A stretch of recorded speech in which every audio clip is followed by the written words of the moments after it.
Hello everyone and welcome back to round one back nine coverage of the Discraft Ledgestone Open. This tournament is presented by Merrill. Stop 12 of 15. We're nearing the end of the season and we have an Elite Series Plus event here. BigBarri commentary bringing you all the action here from Eureka Lake. We had a really wonderful start from two players on our feature card here. Chris Dickerson off to a 6-under start. Simon Lizotte right behind him with a 5-under start. Incredible front nines for them, keeping them right there at the top of the leaderboard. Wysocki, nice little birdie stretch, turkey stretch to get him back in it. Kind of a slower start for him, but 4-under is definitely not a bad start at all. However, Ellis falling behind with a 1-over front nine has to get things going here. Get things moving in the right direction and keep him in this tournament. Hole 10, par 3, 425 feet.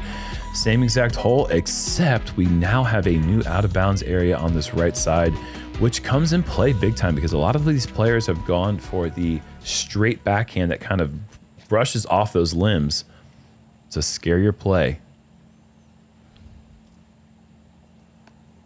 Ricky going forehand, wide. Sidearm's definitely the play if you got it. If you got it, it's the play. Corey challenging that right side OB. Does it have enough hyzer? Oh, it just gets through. Huge break. We got a curious Terry Miller up there getting the lowdown there for the live coverage. I think he's laying up here. This looks like a mid-range. Yeah, something that can't even get to the OB line, really. Right, and still gives him opportunity to make a good 45, 50-foot putt. Simon's going to be throwing a low beamer. Oh, wow. That's straight into the turf. Probably a good thing. If it was higher, it's probably donezo. Give this one a long spin putt effort. There's a low ceiling limb there and somehow gets around it. A good bid from that length. I don't think there's a hole on this course I don't like. There's no pooper scoopers. Like, I like all the holes out here. Yeah, I really do. Paul's Pooper Scoopers is a series. I'm here for it. Ricky nose down. That's a low. pooper scooper. But that is. Got to get the nose up if you want a chance. Corey, what a good birdie to pick up. Little bit of good break. Needed that. Yep. Anytime you get a good break out here in the course, you happily take it.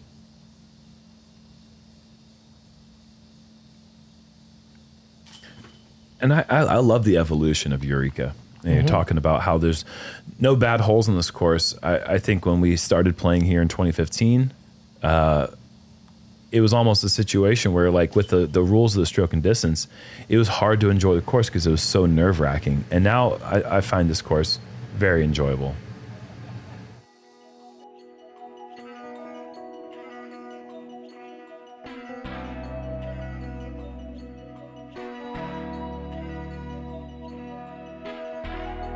Jaden Rye and Calvin Heimberg making their way up to 7-under. Just insane starts. Hole 11, you know what?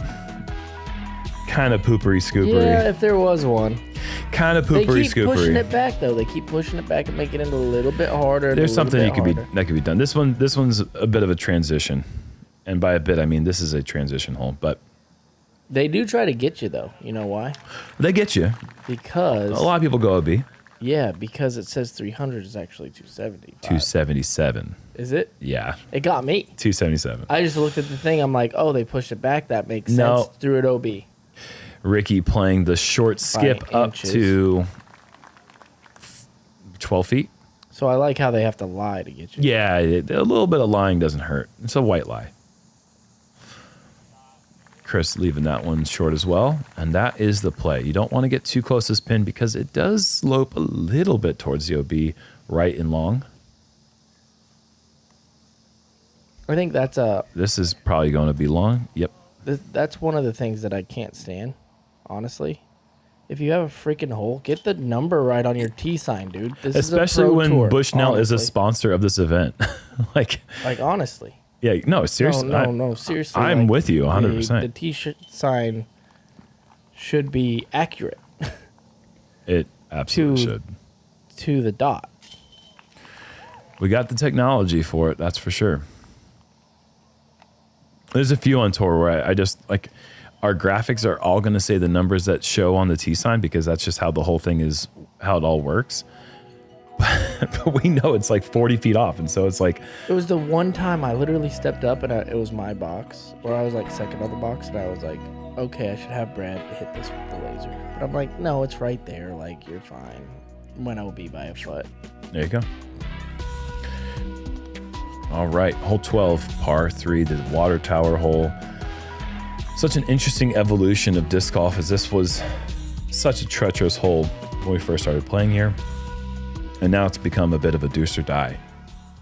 Corey Ellis first in the box. He's the 1 under. Look at him go. Yep. And he's 2 under now.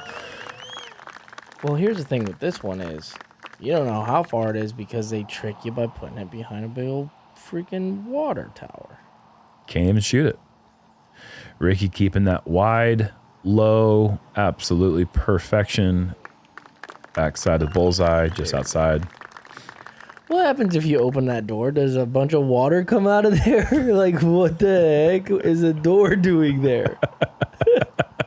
Honestly, the worst trap door ever. Let me just... Oh, Chris, that's the kiss of death. You're done. Yep. You cannot hit the front side of the water tower. Otherwise, you will see this happen. I'm going to say 75% of the time. If you hit the water tower on the front side, it rolls back down. Yeah, I saw 2 people stay on there, though. I just think it's so funny you mentioned that door. I had never seen or thought about that door until just now. Just looking back this way, I'm like, oh yeah, there's a door there. Huh. Like, what is that? You just open it and just barrel. I think your cartoon mind is running wild right now with imagination, Maybe. and I love it. Maybe. It's very possible. Good touch there from Chris. That will unfortunately be his first drop shot. He'll move back to 6 under. Meanwhile, Ricky is going to get to 6 under with that birdie. Mm-hmm. Even though Chris never has showed any lulls, I think this is the first lull we've seen. A couple pars in a row. Well, I guess he just got a birdie in the last hole, but that just feels like a par. Yeah.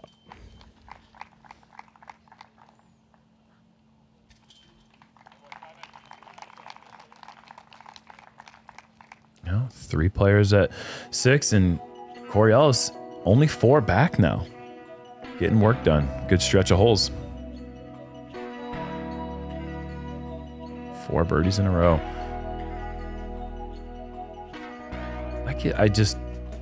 These scores right here would have just absolutely dominated prior rounds here at Ledgestone. Yeah, I mean, I think we're going to pace is- see at the end of this how like old good rounds are going to be not that good. Not that good. Like, People are really good now. it's so incredible that it's just, and it's always new faces and new names on the leaderboard. It's all ever changing. You know, you obviously have the usual suspects, but I just love how it's just a revolving door of great players from around the world. I mean, this used to be the hardest hole in the world. Now it's like, probably, what is it coming at? Mid. Yeah. 10th, There you go. 4.83 average on a par 5. 1080. What was the joke? 3 full revolutions. Yeah.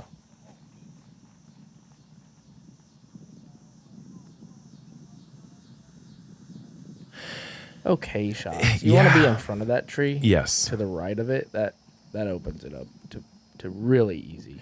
But anything up there, as long as you're not right behind that tree or too far, Yep. in front of those bushes on the right, you're good. The mistake on both the first and second shots are going too far left. If you keep it near the water, you're going to be in a great position the whole way.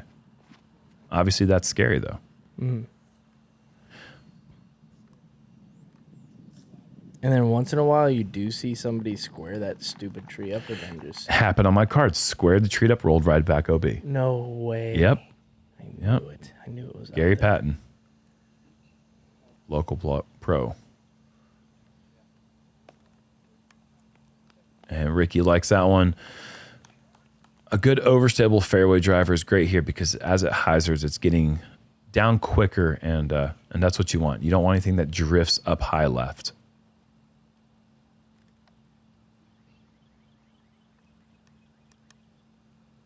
Perfect. That'll set up Chris for 310 to the pin. Also perfect for Simon. About the same distance. And Corey's too far left. Has to go the big forehand route. And hits a tree. That was going to get him right back into the position that he wanted. Yep. He might be forced with another forehand. Yeah, he's not far enough right. He's got to go forehand again. And this is heavy on the hyzer. Just needs to watch out. Oh. Man, that's OB and mid C2. An opportunity to save the par. One thing you can't see on the coverage right now is there's some telephone wires up there. There they are. Yeah, you can barely make them out right there. Wow, Chris. Oh my goodness. And they are terrifying to me. Well, you've had some trauma with telephone wires. Oh, you've had them here. You've had your disc stuck in one at hole 5 at De La. Mm-hmm. Yeah, I thought an alien grabbed it. It was the weirdest looking thing ever because I didn't know they were there. And I threw it in and then all of a sudden. Oh, Simon. Woefully short. Okay. And then my disc was just levitating above me, stopped midair. And I'm like, is that Predator? Like, what the heck is that? What's going on? Is that Predator? That literally went through my mind. I'm not kidding. Oh, I'm like, my gosh. Oh my gosh, they're here. They're here. Ricky plays his approach perfectly. A putter or overstable mid-range that hits the hillside left usually check skips, and that's exactly what Ricky did. Simon for distance for the birdie and close to tickle. Yeah, I was going to say, did he tickle? Yeah, he tickled. Corey hopes he does more than tickles change here for the par. That's a great save. Beautiful putt. Never in position, still walking away with par. It's good work. Such a good putter. He's noise. All right, so finish the story. What happened from there? You think that the aliens are coming down, your disc is stuck? I mean, and then I marked it and it stayed up there forever. We finally realized, once like a few seconds went by, what had actually happened. That was. How long do you think that disc was actually up there? I don't know. Because I don't think it's there anymore. No, but in the tournament, I had 6 2-meter rolls, including 3 in one hole. It was literally you're one of the few players that I know. Nightmare. You have actually putted a 2-meter. You've had a putt. Twice, 2 times. 2 times. You're the only player I know that's done that. Same hole at Barsby Ace with his sidearm roller. I had 3 OBs in the same hole from 2-meter rolls with a putt. Hole 14. Par 4. This is, I don't know how this isn't the second hardest hole because this is such a brutal one. 850 feet, downhill, low ceiling, water on the right, OB long left. Big hyzer second shot if you didn't go OB. It could be your big hyzer third shot. Ricky, this is way left. If it hits a tree, it might get saved. It is OB and Terry Miller's over there kicking a stick. Okay, he's kicking a stick to mark where an OB. He's not kicking Ricky's disc.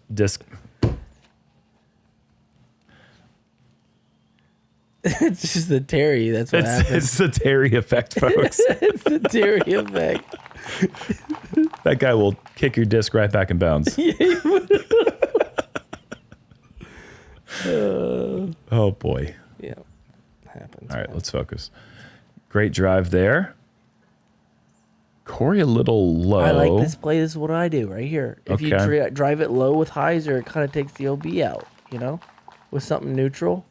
Yeah. I mean, you don't have to get a lot of distance. Like, I think people are trying to get past, and then that's when that OB and that tree comes into play. Even Simon here, this looks like a little... I like this a lot because this is the reason I like this closer to the water is he's not going to have to worry about the big willow. But I think that's what Corey's doing too. If he doesn't throw it well, he ends up where he is. But if he throws it well, he ends up where... Look at this camera work. We've got the stick from Terry's kick right there. That's what it was happening. Okay. But you know what I'm saying? I think if Corey's flies the way he wants, it ends up where Simon's is. Yeah, I see what you're saying. Ricky from back there blind, that is a long approach to get up. But man, he's done well to get himself a look for the long par save. See, Corey, this is a completely blind shot. This willow, I feel like, has just doubled in size over the years. I don't remember it being as big of an obstacle as it's become.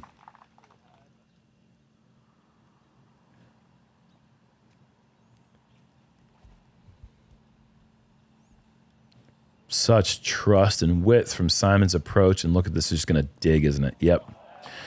Good angle control, knifing into the ground. He's going to have a putt inside the circle for the big time birdie here on 14.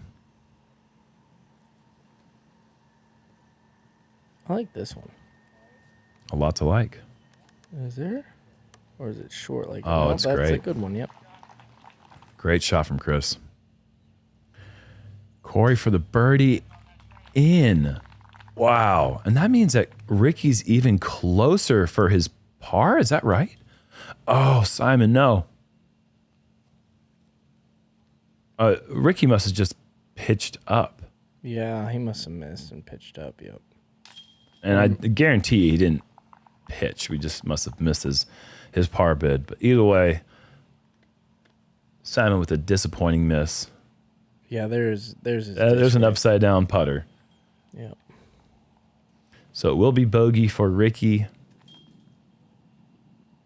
But 2 big-time birdies for Corey and Chris. I'm looking at the stats. I cannot believe that 25% of the field is picking up birdie in this one. 1 out of every 4 players. It's calm. It's calm. Still, that hole is so hard. Calm or not, that is a great birdie to pick up. And we've got 3 players who are out to a 9-under start right now. Garrett Everson, Calvin Heimberg, and Ezra Robinson. Man, he's been playing some great golf this year. He has really... There's not one Robinson brother. There's 2 of them. Well, there's actually a bunch, but there's 2 on tour. And if you call them brothers, then there's got to be 2. There's not one Robinson brother. Well, yeah. There's not. It was a stupid sentence to start off, Paul. I agree. I was just calling you out because you're my friend. And I got to make fun of you. Chris Dickerson, bullseye, backhand turnover. Stupid. No, just kidding. No. No, we don't promote bullying. No, bullying's bad. Corey, big high turnover. Wow. Near ace run. Was that a putter? No way, it's a putter. It was great. Absolutely amazing. Simon, kind of a slow little stretch if you see here in the last 8 holes. Yeah. No bogeys, though. That's the key. And he's going to pick up another birdie. Yeah, that's beautiful. I mean, he's shooting a good round, but considering how birdieable I think this back 9 can get, and as it is playing for this field, I'm surprised that he is not lower to par right now. This is a weird one. A little laser, low one, but perfect. Wasn't that bizarre? How is Ricky not throwing forehand on this hole? Well, because he's doing that. 4 backhand drives, and I think we're about to see a star frame. Yeah, we are. Yeah, that's insane. Wow. This is a tough one. You got the sidearm for this. You got it? No, actually, I missed this hole, unfortunately. I don't know. What happened? Yeah, there was when I was playing, there was a little bit of a left to right crosswind that I was trusting the wind to push my disc back towards the basket, and it just continuously flipped up into the trees on the left side. So I was a little bit fooled by the wind, and it happened to a couple players on my card. The same situation where we kind of got drug left anyways. Yeah, baited into the left side. Yep. Chris Dickerson, now a turkey. He's at 9 under. Still rolling. Final 3 holes here. Hole 16 is a quasi-eagleable par 4, 606 feet. With a good roller laydown and the wind is blowing in the right direction, you can definitely get some drives down here with long looks. I think this hole's kind of funny because it's always a little windy, and that's when the roller plays kind of well. Mm-hmm. But when it's calm, I think everybody looks at this air shot, and it's just like, it's also very simple because of how much room you have. But when it's windy, the driver off the tee right here doesn't play as easy. Oh, Corey, this is high on the hill, and that, man, if he had not hit the path first, I think he would have been fine, but that path redirects him at OB. Yeah, that was a bad break, I think.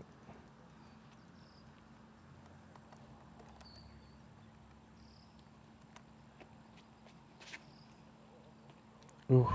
Simon, this is too overstable. This is also going to do exactly what Corey's did, but this is not a bad break. This is just the wrong angle. Yeah. I like the disc selection. I do. He's just got to be more vertical with the way that lands, because if it does, he's all the way down there by the pin. I know we've seen some eagles from Garrett Gerthy here on this hole in the past. That's money. I really think that like I was saying, that the roller is the bad play when it's calm, the good play when it's windy. That's interesting. Which is bizarre because you want something that flips quick, you know? Chris playing hyzer over the bush line. It is beautiful. He is just really dialed up today. Love it. Important save for Simon. Should be pretty manageable since he's far enough left that mandatory's not really in the way. Yeah. Wow. Pretty good. Excellent. Corey, different angle, going forehand. Blind over the hill. Wow. Is this going to work? No. No. He's going to have 70 feet from the top of that hill. Yeah, just a low misrelease. Just a little dart here for Rick. Great drive. Leaves him such a short approach. Almost difficult to put the brakes on with the shot that short. That looked good from this angle. But now he's got this left. 25. He really got things going there to get back to 4 under. It's going to drop him back a little bit, but definitely showing some great fight here to keep himself in the event.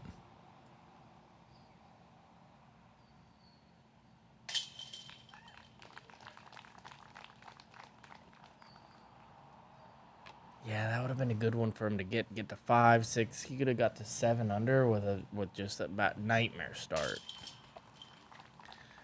All right, we got a double digit. Yes, we do. I already had a couple of those on the leaderboard, but Chris Dickerson will join that list and see how many people are at the double digits now. Yeah, 4 of them. Ezra at 11 under through 16. 2 to go.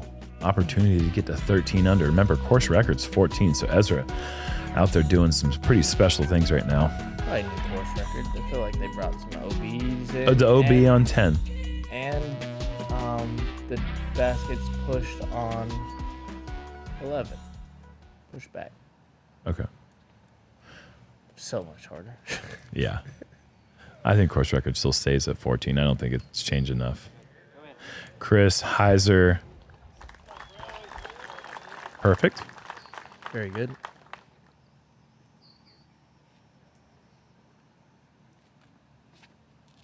Ricky trusting the width over stable. That looks really nice. Ooh.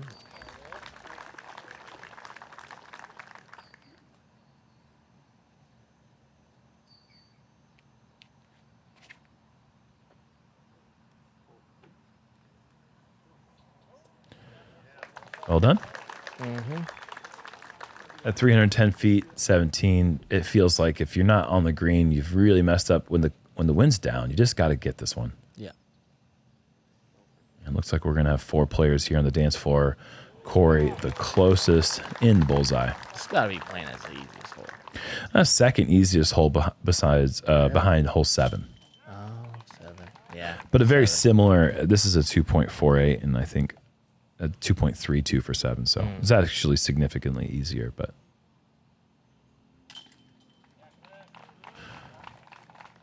But when the wind picks up here, I mean, you're going to see a lot of people come up short, OB long. I mean, look how close Ricky is to being long. I put one in the middle of the lake, so. I was watching, yeah. It's not that easy. Hit the trees on the right. Wasn't even close. Ricky, just the one bogey in the last 8 or 9 holes. Everything else green. That's nice. I guess he's got one par as well, but getting things going. And star frame here for our feature group. Wow. No way.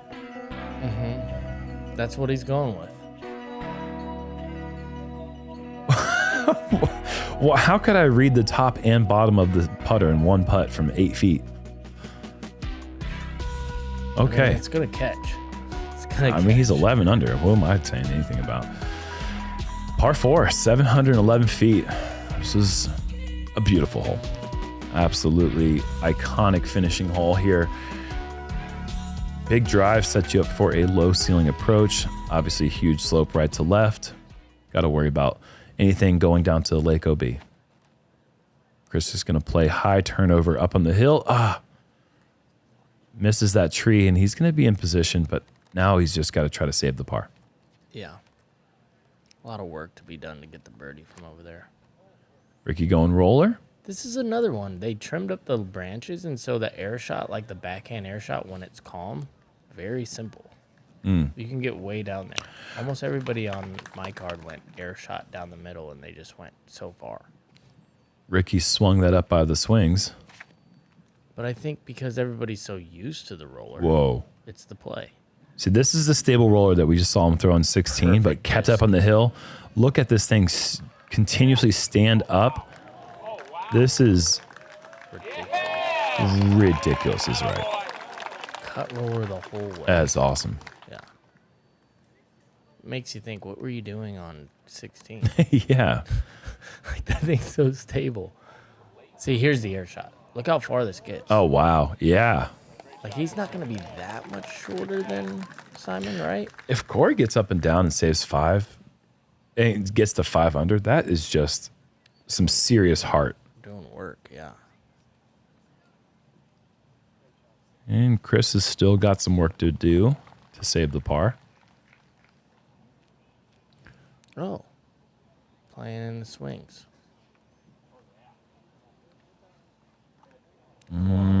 Connects. Gives him a look, though. You don't want to give that guy a look. Yeah, if he's running that putt, we're all in danger. Oh, he's running it. No, I don't know. That's a scary run. Yeah.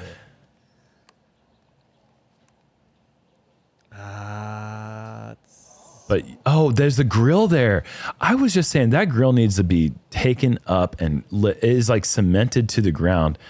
And you can't really see it unless you're like 20 feet away from it. It just blends right into the ground. Corey's probably thinking like a predator went up and grabbed his disc or something. Yeah. Maybe like an alien or something. They're out there. There are reports coming out. Simon, after that big drive, putting the hands up, slow down, heading towards the water. It puts the brakes on. Oh, Rick's got to run this. Yeah, that was a run. And Corey having to just pitch up. Still, I think 4 under is admirable considering, yeah. Simon high. Wow. Top of the bucket there to get to 9 under. Bogey free. And that huge save that he had on hole 8, the 90-footer. I wonder how many bogey free rounds there were. It can't be too many.